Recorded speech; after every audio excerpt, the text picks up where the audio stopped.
ದೇವರ ಮಹಾಪರಿಶುದ್ಧೋಳ ನಾಮಕ್ಕೆ ಮಹಿಮೆ ಆಗಲಿ. ಭೂಲೋಕದಲ್ಲಿ ದಿನಾಲೂ ಒಂದು ಹಬ್ಬ ಇದೆ, ಆದರೆ ಪರಲೋಕದಲ್ಲಿ ಒಂದೇ ಒಂದು ಹಬ್ಬ ಇದೆ. ಭೂಲೋಕದಲ್ಲಿ ಒಬ್ಬೊಬ್ಬರು ಪ್ರತಿ ಒಂದೊಂದು ಜಾತಿಗೂ, ಪ್ರತಿ ಒಂದೊಂದು ಊರಲ್ಲಿ, ಪ್ರತಿ ಒಂದೊಂದು ದೇಶದಲ್ಲಿ ಹಬ್ಬಗಳಿದೆ. ಆದರೆ ಒಂದು ಕಡೆ ಆಗಿರುವಂಥ ಹಬ್ಬ ಎಲ್ಲ ಕಡೆ ಆಗ್ತಾ ಇಲ್ಲ. ಒಂದು ಕಡೆ ಆಚರಿಸುವಂಥ ಹಬ್ಬ ಎಲ್ಲ ಕಡೆ ಆಚರಿಸ್ತಾ ಇಲ್ಲ. ಆದರೆ ಪರಲೋಕದಲ್ಲಿ ಒಂದು ದೊಡ್ಡ ಹಬ್ಬ ಇದೆ. ಆ ಹಬ್ಬಕ್ಕೆ ಇಡೀ ಪರಲೋಕನೇ ಸಂತೋಷ ಪಡುವಂಥದ್ದಾಗಿದೆ. ಇಲ್ಲಿ ಹಾಗಾದರೆ ಆ ಪರಲೋಕದಲ್ಲಿ ನಡೆಯುವಂಥ ಹಬ್ಬ ಯಾವ ಹಬ್ಬ ಅಂತ ನೋಡಿದರೆ, ಆದಿಕಾಂಡದಲ್ಲಿ 3ನೇ ಅಧ್ಯಾಯ 3ನೇ ವಚನದಲ್ಲಿ ಭೂಮಿ ಆಕಾಶಗಳನ್ನು ಉಂಟು ಮಾಡಿದಂಥ ಸರ್ವೇಶ್ವರನಾದ ದೇವರು ಒಬ್ಬ ಮನುಷ್ಯನಿಗೆ ಒಂದು ಆಜ್ಞೆ ಕೊಟ್ಟರು. ಏನು ಆಜ್ಞೆ ಅಂತ ಹೇಳಿದ್ರೆ, ಈ ಏದೇನ್ ತೋಟದಲ್ಲಿರುವ ಎಲ್ಲ ಮರದ ಹಣ್ಣುಗಳನ್ನು ಯಥೇಚ್ಛವಾಗಿ ತಿನ್ನಿರಿ, ಆದರೆ ಈ ಮರದ ಈ ತೋಟದ ಮಧ್ಯದಲ್ಲಿರುವ ಹಣ್ಣನ್ನು ಮಾತ್ರ ತಿನ್ಬೇಡ್ರಿ, ತಿಂದ ದಿನ ಸತ್ತೇ ಹೋಗ್ತೀರಿ ಅಂತ.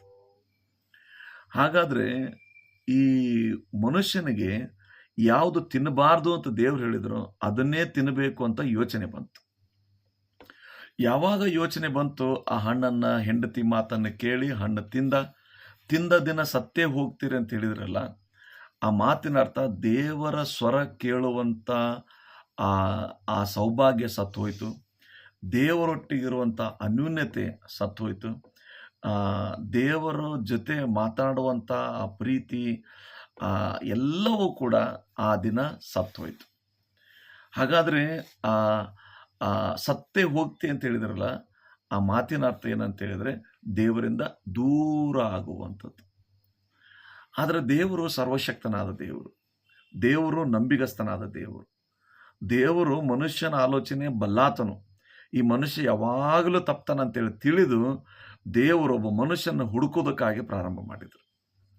ಆ ಮನುಷ್ಯನ ಹುಡುಕೋದಕ್ಕಾಗಿ ಯಾವಾಗ ಪ್ರಾರಂಭ ಮಾಡಿದ್ರು ದೇವರು, ಆ ಮನುಷ್ಯ ಸಿಕ್ಕಾಗ ಅವಾಗ ದೇವರ ವಾಕ್ಯದಲ್ಲಿ ಹೇಳ್ತದೆ, ತಪ್ಪಿಸಿಕೊಂಡ ಮಗ ತಿರುಗಿ ಸಿಕ್ಕಿದನು, ಸತ್ತು ಹೋಗಿದ್ದ ಮಗ ತಿರುಗಿ ಬದುಕಿ ಬಂದನು.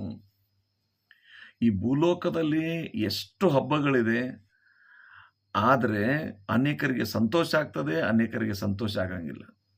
ಆದರೆ ಪರಲೋಕದಲ್ಲಿ ಒಂದೇ ಹಬ್ಬ ಇದೆ, ಇಡೀ ಪರಲೋಕನೇ ಸಂತೋಷ ಪಡುವಂಥ ಹಬ್ಬ. ಅದು ಯಾವುದಂತ ಹೇಳಿದ್ರೆ, ಆದಿಕಾಂಡದಲ್ಲಿ ದೇವರಿಗೆ ಅವಿಧೇಯರಾಗಿದ್ದಂಥ ಒಬ್ಬ ಮನುಷ್ಯ ತಿರುಗಿ ವಿಧೇಯನಾಗಿ ದೇವರಿಗೆ ಸಿಕ್ಕಾಗ ಆಗುವಂಥ ಸಂತೋಷ ಇಡೀ ಪರಲೋಕದಲ್ಲಿ ದೊಡ್ಡ ಹಬ್ಬ ಅಂತ. ನಾವು ಭೂಲೋಕದಲ್ಲಿ ಹಬ್ಬಗಳನ್ನು ನಾವು ಅಟೆಂಡ್ ಆಗದಿದ್ರು ಮಾಡದಿದ್ರು, ಆದರೆ ಪರಲೋಕದಲ್ಲಿ ಒಂದು ಹಬ್ಬ ಇದೆ.